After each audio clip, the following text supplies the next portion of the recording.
मुख्यमंत्री मनोहर लाल ने गुरुवार को जिला उपायुक्तों के साथ समीक्षा बैठक की है और इस बैठक में राज्य सरकार की प्रमुख योजनाओं पर मंथन भी हुआ, जिसके बाद सीएम मनोहर लाल ने प्रेस वार्ता को संबोधित करते हुए कहा है और बैठक के बारे में महत्वपूर्ण जानकारियां उन्होंने दी है। उन्होंने कहा कि 12 योजनाओं पर उपायुक्तों से फीडबैक लिया गया है और नई योजनाओं पर विचार विमर्श भी किया गया है। तो आप ये रिपोर्ट देखिए। हरियाणा के मुख्यमंत्री मनोहर लाल ने गुरुवार को सभी जिला उपायुक्तों के साथ राज्य सरकार की प्रमुख योजनाओं की समीक्षा बैठक की, जिसके बाद सीएम मनोहर लाल मीडिया से भी रूबरू हुए और बैठक के बारे में अहम जानकारियां दी गई। सीएम ने कहा कि प्रदेश के अति गरीब परिवारों की आय बढ़ाने के उद्देश्य से मुख्यमंत्री अंत्योदय परिवार उत्थान योजना की शुरुआत की गई है। वहीं इस योजना के तीसरे चरण के अंत्योदय मेले का आयोजन 10 जून से शुरू किया जाएगा। सीएम मनोहर लाल ने कहा कि बैठक में 12 योजनाओं पर उपायुक्तों से फीडबैक लिया गया है और नई योजनाओं पर विचार विमर्श चल रहा है। उन्होंने आगे जानकारी देते हुए कहा है कि मुख्यमंत्री अंत्योदय परिवार उत्थान योजना के तहत प्रदेश के 1 लाख अति गरीब परिवारों को आय को बढ़ाने का लक्ष्य निर्धारित किया गया है, जिनमें से पहले 2 चरणों में आयोजित अंत्योदय मेलों में लगभग 50,000 परिवारों को बैंकों के माध्यम से ऋण उपलब्ध करवाया गया है। आज भी 11-12 इश्यूज ऐसे थे जिनके ऊपर फीडबैक लिया गया है। कुछ नई योजनाएं वो उनको बताई गई हैं और क्योंकि डिप्टी कमिश्नर जिले का एक ऐसा प्रथम अधिकारी होता है कि जब सारी बातें उनके माध्यम से करवाना और फीडबैक लेना ये हमारा प्राइम काम है। आज जैसे अभी जो 3 बजे से 6 बजे तक मीटिंग हुई है, नहीं अपना मुख्यमंत्री अंत्योदय परिवार उत्थान योजना, इस योजना पर जो हमारा काम हुआ है, 2 हमारे जो फेज़ में मेले लग चुके हैं। तीसरे फेज़ को इसी महीने हमने शुरू करना है।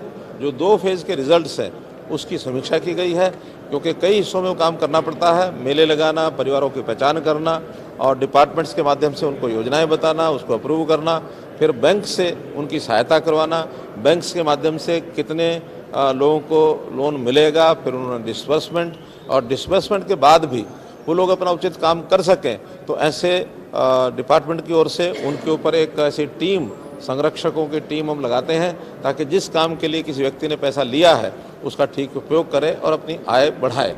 मनोहर लाल ने कहा कि ऋण वितरण के बाद वो लोग अपना काम सही तरीके से कर सकेंगे। इसके लिए विभागों की ओर से एक मार्गदर्शक और निगरानी टीम लगाई जाती है ताकि जिस कार्य के लिए उन्होंने ऋण लिया उसका उचित उपयोग करके वे अपनी आय में वृद्धि कर सकें। मनोहर लाल ने कहा, प्रदेश में लोगों को शस्त्र लाइसेंस देने के लिए अभी तक कोई निर्धारित नीति नहीं थी, लेकिन अब हमने आर्म्ड लाइसेंस पॉलिसी बनाई है, जिसके तहत शस्त्र लाइसेंस दिए जाएंगे। शस्त्र लाइसेंस के लिए 1 जुलाई से ऑनलाइन आवेदन होगा। इस नीति से लाइसेंस जारी करने की प्रक्रिया में पारदर्शिता आएगी। आर्म्स लाइसेंस की पॉलिसी, तो आर्म्स लाइसेंस के बारे में अभी तक कोई निश्चित पॉलिसी नहीं है। वो एक डिस्क्रिप्शन के ऊपर है कि किसको आर्म्स लाइसेंस देना, किसको नहीं देना। उसके लिए एक पॉलिसी बनाई गई है और उस पॉलिसी के आधार के ऊपर 1 जुलाई से ऑनलाइन जिसको भी अप्लाई करना होगा, किसी ने नया लाइसेंस लेना है, किसी ने रिन्यू करवाना है, या कईयों के पिताजी और परिवार के जो बड़े लोग उनके नाम से जो लाइसेंस होते हैं आगे नाम ट्रांसफ़र कराना होता है। तो ऐसी कौन कौन सी कैटेगरी है जिसकी आवश्यकता ज़्यादा है, अननेसेसरी लाइसेंस ना दिए जाएं, लेकिन जिसको आवश्यकता है उसको वो लाइसेंस अवश्य दिए जाएं। तो इस प्रकार की एक पॉलिसी भी ये हमने बनाई है। मुख्यमंत्री ने कहा कि किसानों की सुविधा के लिए हरियाणा ने एक अनूठी पहल करते हुए ई-फसल क्षतिपूर्ति पोर्टल की शुरुआत की है। इस पोर्टल पर अब किसान स्वयं अपनी फसल के नुकसान की जानकारी डाल सकेंगे ताकि उन्हें मुआवजा मिलने में किसी भी तरह की देरी या गड़बड़ी ना हो। फसल के बोने के बाद कई प्रकार के जो ऐसी प्राकृतिक आपदाएं आती हैं उससे फसल का नुकसान होता है। फसल नुकसान होने के बाद पटवारी हैं, तहसीलदार हैं, कानूनगो हैं, वो उसका एक प्रकार से मुआयना करके और उसकी असेसमेंट करते हैं कि कितना नुकसान हुआ, और वो बाद में रेवेन्यू डिपार्टमेंट के पास पहुंचता है। उसका जो कंपनसेशन है वो रिलीज़ होता है।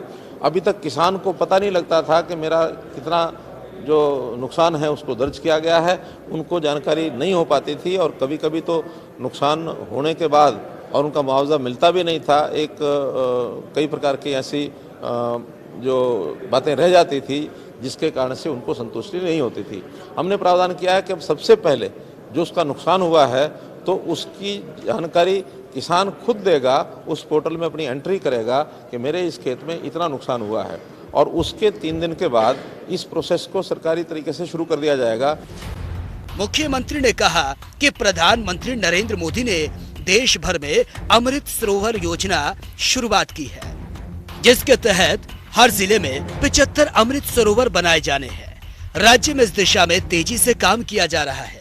15 जुलाई तक तालाबों की खुदाई का काम लगभग पूरा कर लिया जाएगा और आगामी चरणों में भी तेज गति से काम होगा। जनता टीवी के लिए चंडीगढ़ से पवन सिमर की रिपोर्ट।